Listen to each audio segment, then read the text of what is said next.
ओम शांति। भगवत गीता श्लोक क्लास में आज का श्लोक है 7वें अध्याय का 30वां श्लोक। अध्याय 7 श्लोक नंबर 30। श्लोक है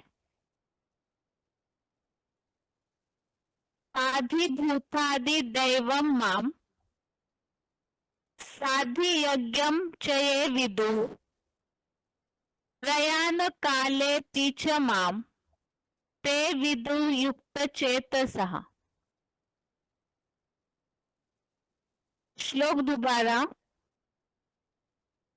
साधिभूतादि दैवम माम साधि यज्ञम च ये विदुः प्रयाण काले तीच माम ते विदुः युक्त चेतसः। श्लोक का संधि विच्छेद है साधिभूतादि दैवम माम साधि यज्ञम च ए विदुः प्रयाण काले अपि च माम ते विदुः युक्त चेतसः। संधि विच्छेद दोबारा। साधिभूतादि दैवम माम साधि यज्ञम च ए विदुः प्रयाण काले अपि च माम ते विदुः युक्त चेतसः। शब्दों के अर्थ है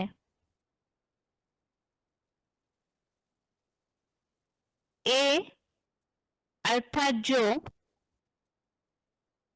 आधिदैवम अर्थात देवताओं के अधिष्ठाता, माम अर्थात मुझको, साधिभूत अर्थात प्राणियों के अधिपति सहित, च अर्थात और, साधि यज्ञम अर्थात ज्ञान यज्ञाधिपति शिव बाबा सहित, विदुः अर्थात जानते हैं, ते अर्थात वे, युक्त चेतसोपि इसमें दो शब्द है, युक्त चेतसः अपि। युक्त चेतसः अर्थात योग युक्त मन बुद्धि वाले, अपि अर्थात ही, प्रयाण काले अर्थात प्रयाण काल में, माम अर्थात मुझको, च अर्थात ही, विदुः अर्थात जान जाते हैं। शब्दों के अर्थ दोबारा। ए अर्थात जो, आधिदैवम अर्थात देवताओं के अधिष्ठाता, माम अर्थात मुझको, साधिभूत अर्थात प्राणियों के अधिपति सहित, च अर्थात और, साधि यज्ञम अर्थात ज्ञान यज्ञाधिपति शिव बाबा सहित, विदुः अर्थात जानते हैं, ते अर्थात वे, युक्त चेतसोपि, इसमें दो शब्द है, युक्त चेतसः अपि। युक्त चेतसः अर्थात योग युक्त मन बुद्धि वाले, अपि अर्थात भी, प्रयाण काले अर्थात प्रयाण काल में, माम अर्थात मुझको, च अर्थात ही, विदुः अर्थात जान जाते हैं। श्लोक का अर्थ है, जो देवताओं के अधिष्ठाता मुझको प्राणियों के अधिपति सहित और ज्ञान यज्ञाधिपति शिव बाबा सहित जानते हैं, वे योग युक्त मन बुद्धि वाले भी प्रयाण काल में मुझको ही जान जाते हैं। तो यहाँ श्लोक में ये बात बताई है, देवताओं के अधिष्ठाता और प्राणियों के अधिपति। यहाँ अधिष्ठाता अधिपति अर्थात एक तरह से मुखिया जो मेन है, उनके लिए बताया कि जो देवताओं के अधिष्ठाता मुझको और प्राणियों के अधिपति सहित ज्ञान यज्ञ का भी जो अधिपति है शिव बाबा सहित जानते हैं, तो ऐसे योग युक्त मन बुद्धि वाले प्रयाण काल अर्थात विनाश काल के समय मुझको ही जान जाते हैं। जैसे कि इसके पहले श्लोक में 29वें श्लोक में 29 नंबर श्लोक में जो बात आई है कि मुक्ति अर्थ भगवान का सहारा लेने वाले जो है, तो अच्छे बुरे कर्मों को अपने पार्ट को जानते हैं। तो इस तरह से भगवान का सहारा लेने वाले तो भगवान को जानने की आवश्यकता है, और विनाश के समय तक सभी ही भगवान को जान जाते हैं। श्लोक का क्लैरिफिकेशन सहित अर्थ है, सृष्टि के आदि पुरुषोत्तम संगम युग में जो देवताओं के अधिष्ठाता मुझ सदाशिव समान महादेव को सभी प्राणियों के अधिपति भूतनाथ सहित और रुद्र ज्ञान यज्ञाधिपति शिव बाबा सहित अखूट ज्ञान भंडारी अव्यक्त अभोक्ता शिव को जानते हैं, वे योग युक्त मन बुद्धि वाले भी जड़ चेतन के प्रयाण काल में मुझ परम प्लस आत्मरूप सदाशिव ज्योति को ही जान जाते हैं। तो यहाँ देवताओं के अधिष्ठाता अर्थात बताया सदाशिव समान बने महादेव और सभी प्राणियों के अधिपति भूतनाथ सहित जो रुद्र ज्ञान यज्ञाधिपति शिव बाबा, अर्थात यहाँ पर खास तो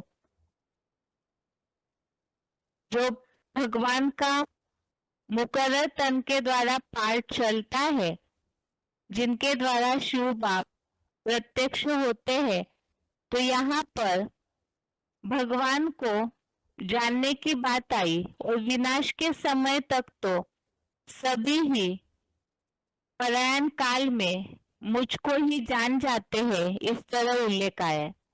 जैसे कि मूल्यों में कई बार इस बात का उल्लेख आता है, फादर सिर्फ कहे और कभी मिले ही नहीं, वो फादर कैसे हो सकता है।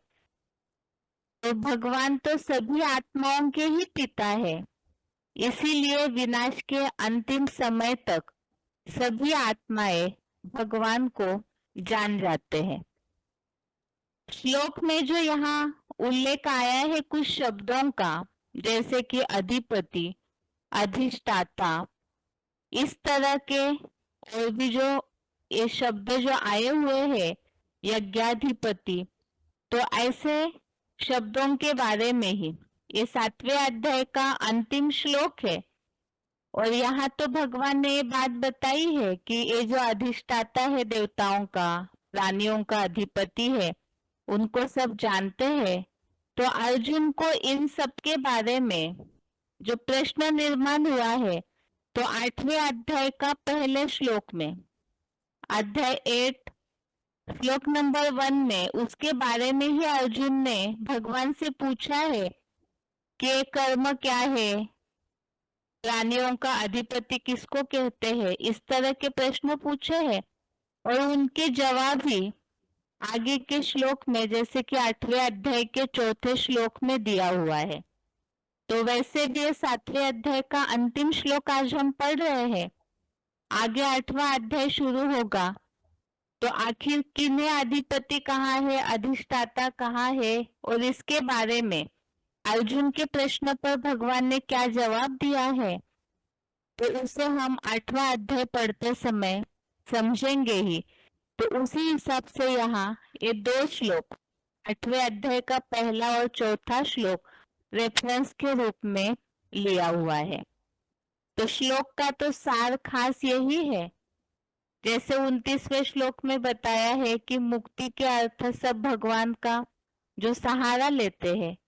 तो ऐसे विनाश काल में तो अति के दुख होते हैं, तो उस समय तक तो जब परम धाम जाने का, लौटने का समय आता है, तो तब तक तो सभी भगवान को विनाश के अंतिम पीरियड तक जाने जाते हैं। तो यही इस श्लोक में सार बताया है। और बाकी इस संबंधित अलग अलग मुरलियों में जो उल्लेख आया है उसे सुनते हैं, लेकिन पहले उच्चारण।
उच्चारण के स्क्रीन में प्रॉब्लम है, इसलिए आगे पॉइंट देखते हैं।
के आदि पुरुषोत्तम संगम युग में जो देवताओं के अधिष्ठाता मुझ सदाशिव ज्योति निराकार को व सभी प्राणियों के अधिपति भूतनाथ सहित और अखूट ज्ञान यज्ञाधिपति महारुद्र शिव बाबा सहित साकार ज्ञान सूर्य विवस्वान जो दिवस निर्माता है कि ज्ञाता है, वे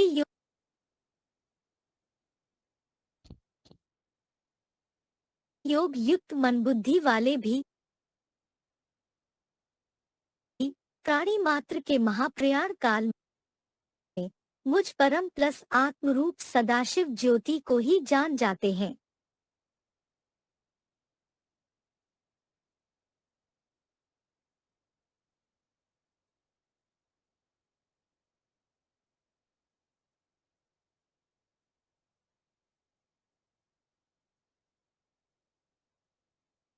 साधिभूताधिदैवं मां साधियज्ञं च ये विदुः प्रयाणकालेऽपि च मां ते विदुर्युक्तचेतसः।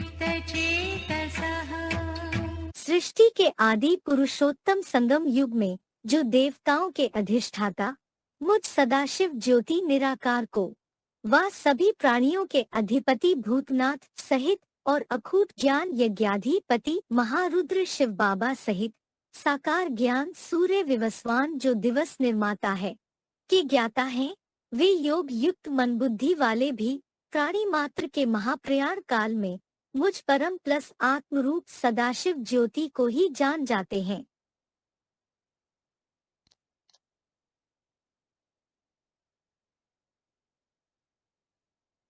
आगे है श्लोक संबंधित पॉइंट। वार्तालाप number 1750, discussion number 1750, 34 minute 34 minutes के बाद से लिया हुआ पॉइंट है। योग युक्त मन बुद्धि वाले प्रयाण काल में मुझको जान जाते हैं।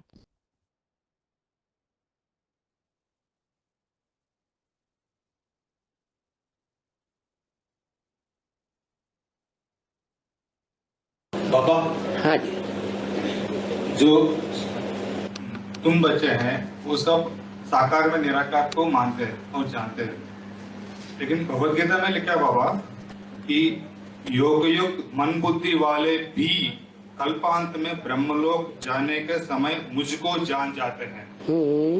यहाँ भी शब्द वो क्यों लगा है बाबा, और वो कल्पांत के बाद क्यों वर्त है? कल्पांत में दुनिया के लोग भी जानेंगे कि भगवान साकार में आता है, लेकिन बाबा पहले नहीं जानेंगे। जब विनाश होगा, सर के ऊपर पूरा डंडा बजेगा, तब जान जाएंगे। ये विनाश करने वाला भी कोई है प्रैक्टिकल में, और जन्नत बनाने वाला भी कोई प्रैक्टिकल में है शरीर के साथ। सारी दुनिया को पता चलेगा। बाप इसलिए मुरली में बोला है, जब फादर है, विश्व का पिता है, तो फादर सबको मिलना चाहिए। फादर है और किसी से मिले ही नहीं, वो फादर कैसे हो सकता है? सारी दुनिया की आत्माओं को या तो आंखों के सामने सन्मुख मिलेगा, या तो अखबार के द्वारा, जो अखबार में चेहरा छपता है उससे आत्मसात होगा, या तो टीवी के द्वारा होगा, या तो इंटरनेट के द्वारा होगा। 20 तरह के साधन निकलते रहते हैं, उनके द्वारा वो आत्मसात करेंगे बाप के साथ। जैसे गांधी जी को 40 करोड़ ने अपना राष्ट्रपिता मान लिया कि नहीं? क्या देखा उनको? आंखों से देखा नहीं देखा, लेकिन हकीकत है मान लिया कि हाँ प्रैक्टिकल में हुआ। तो ना कैसे कर सकते हैं? और बाबा वो सब लोग योग युक्त उस समय होंगे बाबा, कि अभी जो योग युक्त होंगे, जो तुम बच्चे, वो तो ऑलरेडी बाबा को तो मानते हैं, जानते हैं बाबा। हाँ जी, मतलब फिर वो नंबरवार जानते हैं, एक जैसा तो नहीं जानते। जब कल्प का अंत होगा, सारी दुनिया का ध्वंस होगा, दीपावली की तरह धीरे धीरे फटाके फटते फटते अंत में सारे फटाके एक साथ फटते हैं। ऐसे जब पूरा ध्वंस होगा तो दुनिया की जो 500-700 करोड़ भी आत्माएं की लिस्ट में आती हैं, वो भी मानेगी कि भगवान इस सृष्टि पर साकार रूप में आया हुआ है। इसलिए झाड़ के चित्र में कोई शरीरधारी झाड़ के ऊपर बैठा हुआ दिखाया गया कि नहीं, और उसके आगे पीछे सब आत्माएं जा रही है, दिखाया है या नहीं? दिखाया। तो टीवी में सब अनुभव करेंगे उसकी दृष्टि का। बाबा, इतना ज्ञान लेने के बाद भी योग सारे नहीं बन पाते हैं, तो उस कम समय में सारे योग कैसे बन जाएगा बाबा? ये जितने भी 500-700 करोड़ मनुष्य आत्माएं हैं, ये इस ड्रामा रूपी रंगमंच के पात्र हैं या नहीं है? जोर से बोलो। हाँ जी बाबा। हैं। ये पात्र छोटे बड़े पात्र हैं कि सब एक जैसे पात्र हैं?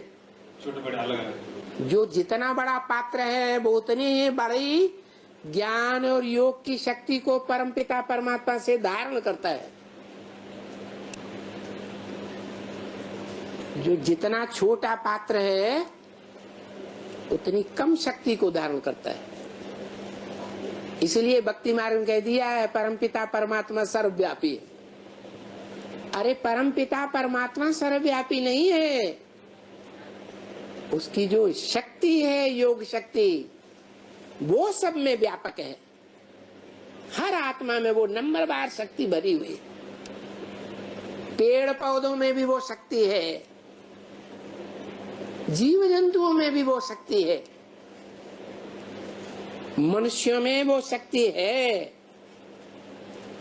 परंतु अन्य जीव जंतुओं के मुकाबले मनुष्यों में जास्ती है, क्योंकि मनुष्यों में मन बुद्धि है और जीव जंतुओं में इतनी मन बुद्धि नहीं है।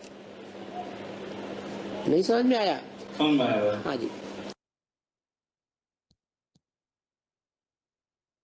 आगे का पॉइंट है, श्लोक में जो अलग अलग प्रकार की बातें आई है तो उन सब के बारे में भी पॉइंट्स है। पहले तो है देवताओं के अधिष्ठाता, जो श्लोक में उल्लेख आया है मुझ सदाशिव समान महादेव। तो ये पॉइंट है वीसीडी का, VCD number 309, VCD number 309, 6 minute 6 minutes के बाद से लिया हुआ पॉइंट है, देवताओं के अधिष्ठाता महादेव।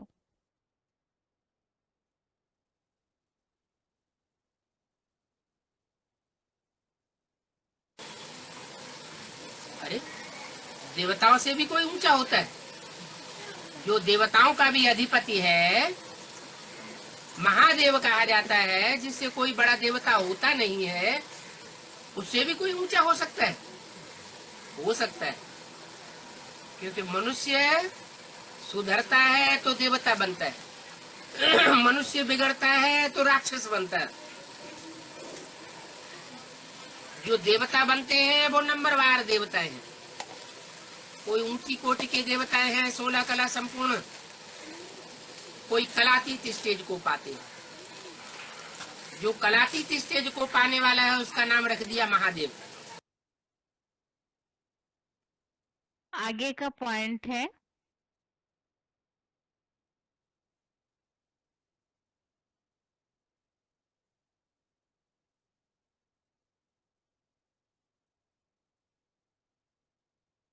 श्लोक में बात आई है प्राणियों के अधिपति संबंधित। तो यहाँ पॉइंट है वीसीडी का, VCD number 2298, VCD number 2298, 36 minute 36 minutes के बाद से लिया हुआ पॉइंट है प्राणियों का अधिपति। मनुष्य सृष्टि का अधिष्ठाता। कौन? आदम जिसे कहा जाता है, उस आदम को सभी मनुष्य धर्म के लोग, विश्व धर्मों के लोग पहचानेंगे या मानेंगे या नहीं मानेंगे? हैं? पहले तो नहीं जानते थे और अब तो मानेंगे। तो उसकी याद में उसे स्पेशल ज्योति बिंदु, जिसको ऐसा स्पेशल शरीर मिला हुआ है जो इस सृष्टि रूपी रंगमंच पर सदा कायम रहता है। जैसे हम बच्चों को बाप ने क्या बताया, इस सृष्टि पर सदा काल कोई चीज कायम है नहीं, सदा काल कायम एक शिव बाबा ही है। आगे का पॉइंट है VCD number 2368, VCD number 2368, 44 minute 44 minutes के बाद से लिया हुआ पॉइंट है रुद्र ज्ञान यज्ञाधिपति शिव बाबा। ये अविनाशी यज्ञ कुंड है, इसका नाम अविनाशी रुद्र ज्ञान यज्ञ कुंड है। क्या नाम है? अविनाशी शिव यज्ञ कुंड नहीं, ब्रह्मा यज्ञ कुंड नहीं, विष्णु यज्ञ कुंड नहीं। क्या नाम दिया? अविनाशी रुद्र ज्ञान यज्ञ कुंड। मेरा तो नाम बिंदी के ऊपर, आत्मा के ऊपर वो कहता है, आत्माओं का बाप निराकार, कि मेरी आत्मा का ही नाम शिव है। मेरा शरीर होता ही नहीं, तो तेरा ये जो शरीर है, ये शरीर के आधार पर नाम पड़ा है, रौद्र रूप धारण करने वाला है। रौद्र माने भयंकर, ऐसा भयंकर रूप धारण करने वाला है जिसको कहते हैं कालों का काल, महाकाल, जिसको कोई काल खा नहीं सकता। आगे का पॉइंट है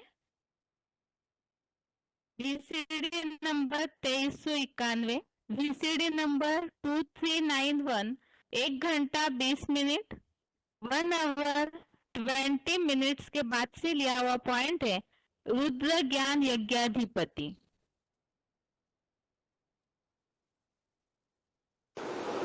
और शिव बाबा उसी के लिए कहते हैं ब्रह्म वाक्य, कि तेरी बुद्धि में बाबा कहने से बिंदी ही याद आवेगी। तो वो तो एक की याद में स्थिर है।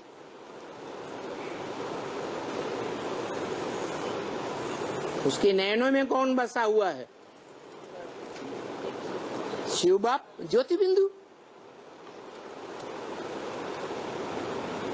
और वो ही कहता है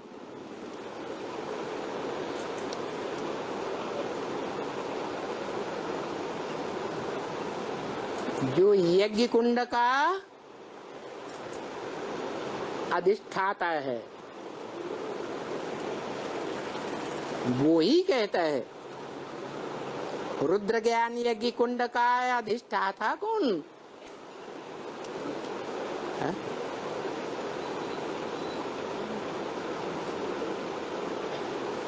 कौन है मुखिया?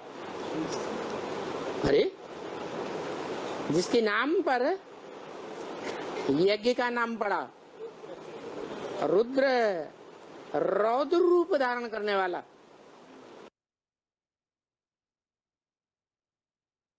आगे का पॉइंट है,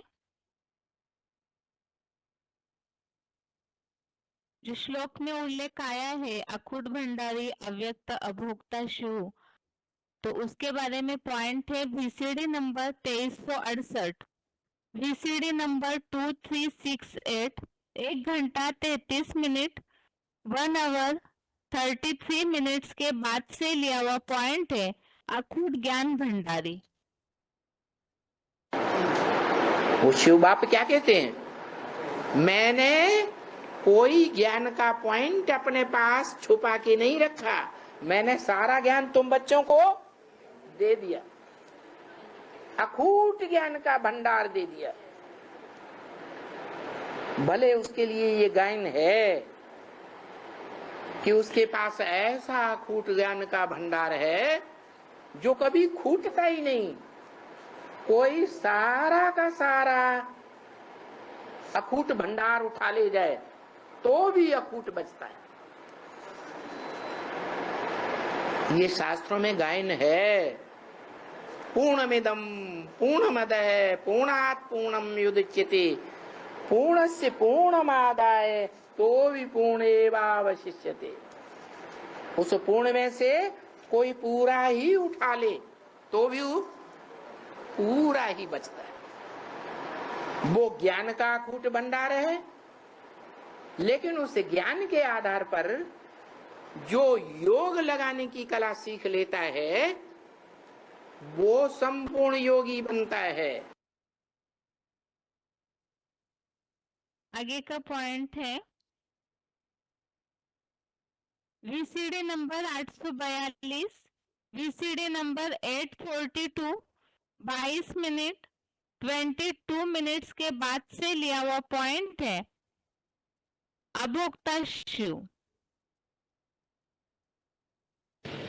ये बाप तो बच्चों को बैठ पढ़ाते हैं,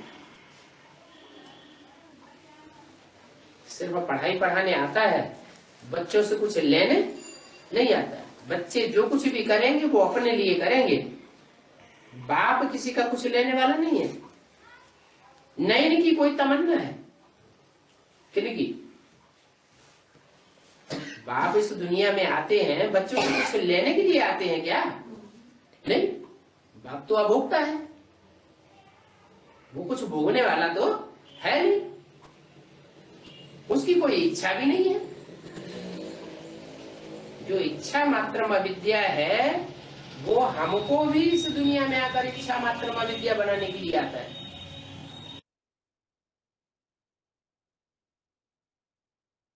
ये सारे हैं श्लोक संबंधित पॉइंट्स जो कि सार में हमने स्टार्टिंग पॉइंट में ही समझा कि विनाश के समय में सभी ही कोई ना कोई प्रकार से अपने अपनी क्षमता अनुसार ही लेकिन बाप को पहचान लेते हैं। आगे है रिवीजन।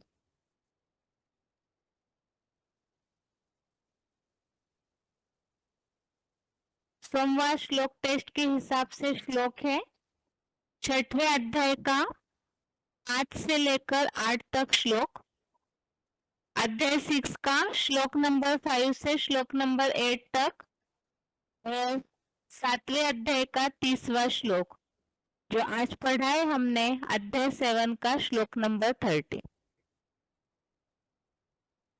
तो सबसे पहले है 6वें अध्याय का 5वां श्लोक, श्लोक नंबर 5। तो जैसे 6वें अध्याय का नाम हमने देखा है पहले ही शुरुआत में, आत्म संयम योग, और इसके पहले के श्लोकों में जिस तरह उल्लेख आया था पूरी तरह से सर्व संकल्प सन्यासी का, और अभी के श्लोकों में आत्मा उद्धार के लिए प्रेरणा, अर्थात आत्मा का उद्धार कैसे करना है उसके बारे में श्लोकों में बातें आई है, और भगवत प्राप्त पुरुष के लक्षण। 5वां श्लोक है उद्धरेदात्मनात्मानं नात्मानं अवसादयेत् आत्मैव ह्यात्मनो बंधु आत्मैव रिपुरात्मनः। अर्थात अपने मन बुद्धि द्वारा ज्योति बिंदु आत्मा को ऊंची स्थिति के हीरो में ले जाए। आत्मा को भ्रष्ट इंद्रियों की अधोगति में न जाने दे, क्योंकि ज्योति बिंदु आत्मा ही अपना सदाकाल सहयोगी मित्र है, आत्मा ही अपना शत्रु है। हीरो पाठधारी विश्वामित्र ही विश्वामित्र है। नीचे पॉइंट है मुरली का।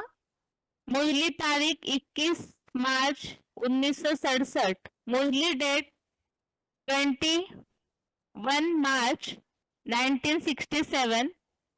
जीवात्मा अपना ही मित्र है, अपना ही शत्रु है, और सदा मित्र एक ही विश्वनाथ है। तो जैसे कि पहले श्लोकों में उल्लेख आया था, सर्व संकल्प सन्यासी के बारे में ये बात का उल्लेख आया कि आत्म बिंदु की स्थिति होनी चाहिए, वही अव्यक्त स्थिति है, और उससे ही सर्व तरह से सर्व संकल्पों का सन्यासी इस तरह से बोला है। और इसी के बारे में यहाँ बताया कि आत्मिक स्थिति की पूरी तरह से ऊंची अवस्था होनी चाहिए। आत्मा जो है मन बुद्धि द्वारा ज्योति बिंदु की स्थिति में एकाग्र हो। अगर भ्रष्ट इंद्रियों की अधोगति में आत्मा को न जाने दे, क्योंकि आत्मा ही अपने लिए सदाकाल का मित्र है और आत्मा ही अपना शत्रु है। तो मित्र तब बनती है जब आत्मिक स्थिति में है, और अगर अधोगति में जाती है तो अपने लिए शत्रु बन जाती है। इसी के बारे में अगले श्लोक में उल्लेख है ही। बाकी 5वें श्लोक संबंधित रेफरेंस श्लोक जो देखे थे हमने, श्लोक नंबर 5 संबंधित रेफरेंस श्लोक 18वें अध्याय का 63वां श्लोक, अध्याय 18 श्लोक नंबर 63। इसमें पूरा गीता ज्ञान बताने के बाद भगवान ने अर्जुन को बोला है, जैसा चाहे वैसा कर, क्योंकि आत्मा ही अपना मित्र, अपना बंधु और शत्रु स्वयं ही है। तो यहाँ कब शत्रु बनता है उसके लिए 16वें अध्याय का 23वां श्लोक, अध्याय 16 का श्लोक नंबर 23 में बताया है कि गीता विधान को छोड़कर जो मनमत प्रमाण या मानव मत प्रमाण चलता है, तो उसे परम गति न सुख न परम गति न सिद्धि प्राप्त होती। तो ऐसे समय में अपने लिए शत्रु बन जाता है। और दूसरे अध्याय का 64वां श्लोक, अध्याय 2 का श्लोक नंबर 64 में बताया है, अनुशासित मन वाला प्रसन्नता को पाता है, अर्थात अपने लिए किस तरह से हितकारी बनता है। और 18वें अध्याय का आगे का रेफरेंस श्लोक है 18वें अध्याय का 14 और 15वां श्लोक, अध्याय 18 का श्लोक नंबर 14-15। इसमें किस तरह से अपने लिए ही मनुष्य न्याय या अन्याय करता है, अपनी मन वाणी शरीर के द्वारा किस तरह से अपना न्याय और अन्याय के लिए निमित्त बनता है, उसका उल्लेख आया हुआ है। आगे है 6वां श्लोक, आगे है श्लोक नंबर 6। श्लोक है, बंधुरात्मात्मनस्तस्य एनात्मेवात्मना जितः अनात्मनस्तु शत्रुत्वे वर्तेतात्मेव शत्रुवत्। अर्थात जिसने अपनी चेतन बने मन बुद्धि द्वारा ज्योति बिंदु आत्मा को जीता है, उसकी आत्मा ही मन जीत होने से अपना मित्र है, दूसरा मित्र शत्रु नहीं। किंतु अनात्मस्थ देह भाने की चंचल मन वाली क्षीण बुद्धि आत्मा ही शत्रु की तरह शत्रुता करने में तत्पर रहती है। तो यहाँ जैसे वही बात का उल्लेख आया है कि अगर मन जीत है, आत्मा ने मन को जीत लिया, मन की चंचलता अगर कंट्रोल में है, तो अपने लिए मित्र है। और अनात्मस्थ देह भानी की, अर्थात जो आत्मिक स्थिति में स्थिर नहीं है, देह भानी है, तो ऐसों की जो चंचल मन वाली क्षीण बुद्धि है वो अपने लिए शत्रुता करने के लिए तत्पर रहती है।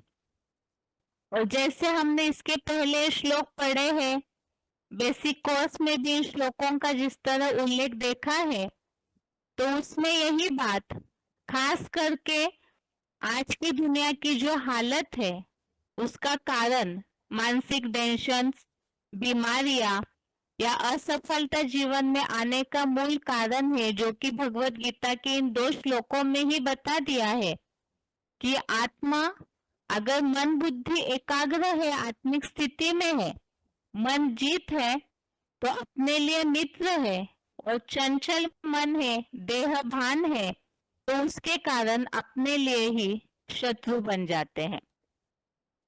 और इस 6वें श्लोक संबंधित ही रेफरेंस श्लोक है 3 अध्याय का 34 और 35वां श्लोक, अध्याय 3 का श्लोक नंबर 34, जिसमें उल्लेख आया हुआ है राग द्वेष और इंद्रियों के विषय भोग। इसमें अगर वश में आता है तो अपने लिए ही शत्रु बन जाता है। श्लोक नंबर 37 अध्याय 3 का ही, इसमें काम और क्रोध ही मनुष्य के वैरी है, तो देह भान से ही विकार निर्माण होते हैं, जो कि 6वें श्लोक में उल्लेख आया है। देह भानी है तो अपने लिए शत्रुता करने में तत्पर कैसे है, उन्हीं बातों के लिए सारे श्लोक है। और 3 अध्याय का 35वां श्लोक नंबर 35, इसमें बताया देह भानियों का, देह अभिमानियों का धर्म अति खतरनाक है। आगे है इसी श्लोक संबंधित और भी रेफरेंस श्लोक 2 अध्याय का 66 और 67 नंबर श्लोक, अध्याय 2 का श्लोक नंबर 66-67। इसमें जैसे बात का उल्लेख आया है कि जो योगी नहीं है तो उसमें बुद्धि नहीं है, और बुद्धि नहीं है तो भावना नहीं, तो ऐसे अशांत व्यक्ति को सुख नहीं होता है। और मन जो है वो किस तरह से बुद्धि को हर लेता है, और बुद्धि ही हरण हो गई चंचल मन के द्वारा, तो अपने लिए किस तरह शत्रु है उसका इसमें उल्लेख है। और 16वें अध्याय का 21वां श्लोक, अध्याय 16 श्लोक नंबर 21, इसमें उल्लेख आया है काम क्रोध लोभ ये नरक के द्वार है। तो यहाँ खास तो देहभान के कारण शत्रुता करने के लिए क्या क्या बातें आती है, उन सब बातों का उल्लेख आया हुआ है। और 6वें अध्याय का 27वां श्लोक, अध्याय 6 का श्लोक नंबर 27 में उल्लेख आया है कि शांत मन वाले को सर्वोत्तम सुख होता है, तो जिसने मन को जीत लिया है तो सुखी होता है। आगे है 7वां श्लोक, श्लोक नंबर 7, श्लोक है जितात्मनः प्रशांतस्य परमात्मा समाहितः शीतोष्ण सुख दुखेषु तथा मानापमानयो, अर्थात आत्मजयी परम शांत बिंदु बने पुरुष की परम पाठधारी हीरो आत्मा। जैसे कि परम पाठधारी के लिए गीता का 15वें अध्याय का 17वां श्लोक, अध्याय 15 का श्लोक नंबर 17 में परम पाठधारी के लिए सर्वोत्तम आत्मा का उल्लेख आया है। तो आत्मजयी परम शांत बिंदु बने पुरुष की परम पाठधारी हीरो आत्मा सर्दी गर्मी सुख दुख में तथा मान अपमान में संतुष्ट रहती है। तो ऊपर के श्लोकों में उल्लेख आया हुआ है किस तरह से अपने लिए मित्र बनती है आत्मा मन जीत होने से, और उसका ही एक उदाहरण यहाँ जो सर्वोत्तम पाठधारी है, परम पाठधारी हीरो पाठधारी, उनके बारे में बताया कि जो आत्मजयी है बिंदु बन गया है, आत्मिक स्थिति आत्म ज्योति बिंदु में, तो हर स्थिति परिस्थिति में संतुष्ट रहता है, अर्थात उनके ऊपर कोई भी स्थिति परिस्थितियों का असर नहीं होता है, ये उनके लक्षण बताए हैं। तो रेफरेंस श्लोक तो अभी एक देखा हमने 15वें अध्याय का 17वां श्लोक, जिसमें उल्लेख आया हुआ है सर्वोत्तम आत्मा या परमात्मा का। आगे का रेफरेंस श्लोक है 15वें अध्याय का 5वां श्लोक, अध्याय 15 श्लोक नंबर 5, 14वें अध्याय का 24 और 25वां श्लोक, अध्याय 14 श्लोक नंबर 24-25।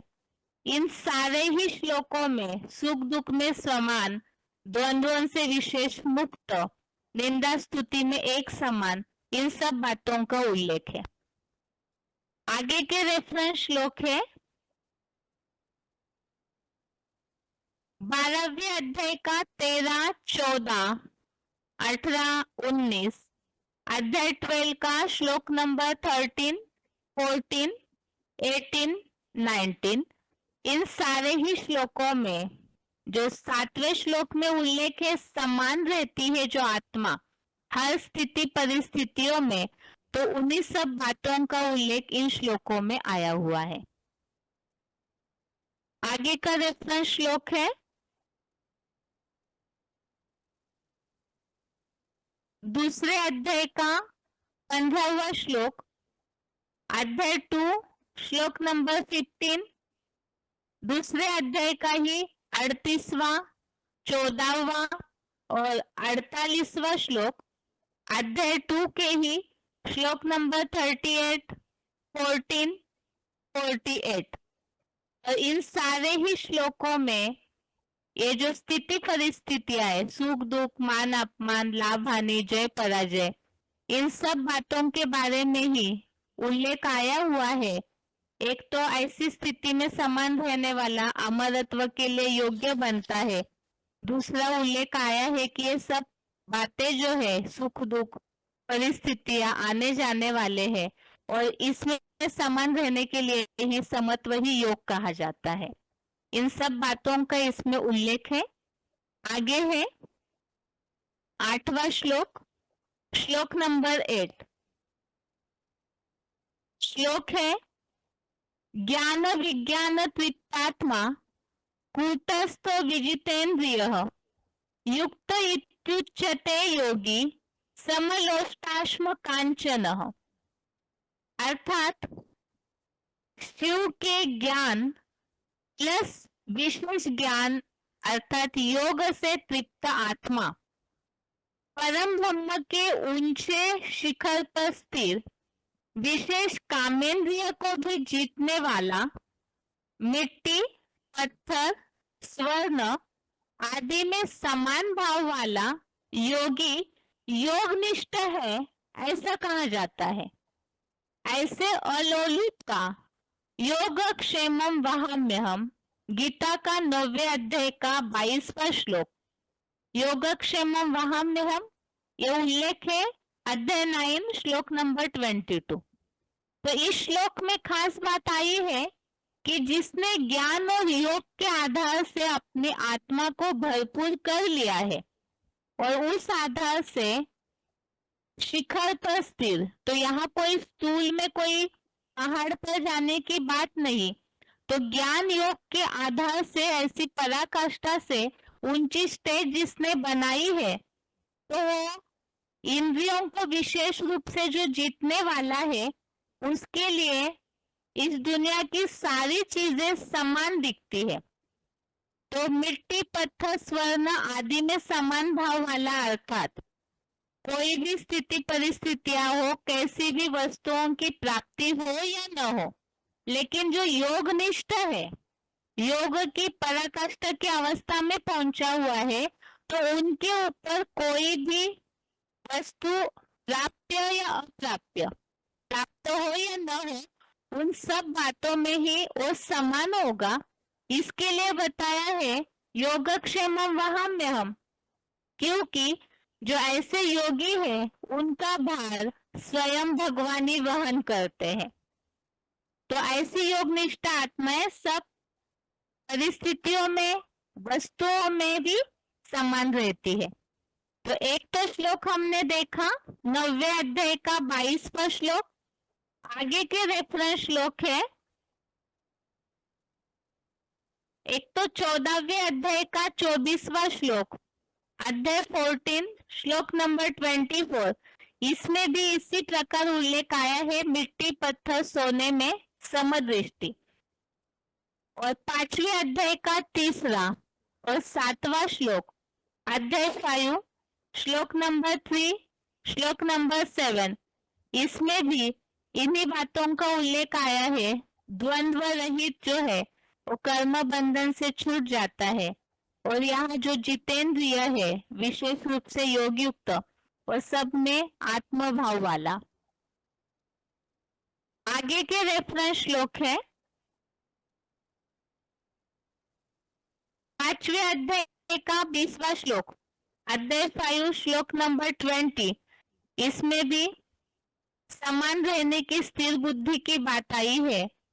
15वें अध्याय का 5वां श्लोक, अध्याय 15 श्लोक नंबर 5, इसमें भी समान रहने की, द्वंद्वों से विशेष मुक्त की बात का उल्लेख है।